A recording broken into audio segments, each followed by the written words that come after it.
Today we are here by Claeys Patrick.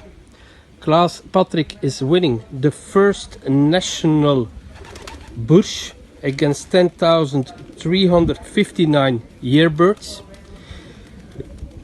This on a distance of 453 kilometers. It's a middle-sized cock, nervous type as you can see. But he has a very special eye. Very nice in the eyesight.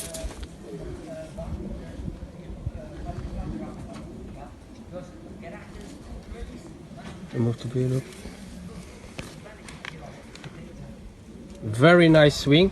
As you can see, he has thrown his first wing feather.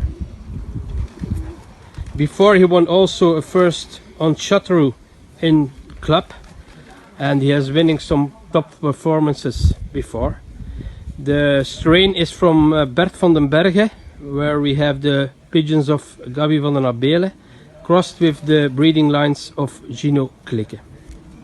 Congrats from the Herbots team to Mr. Claeys Patrick with winning the first National Bourges. Congrats.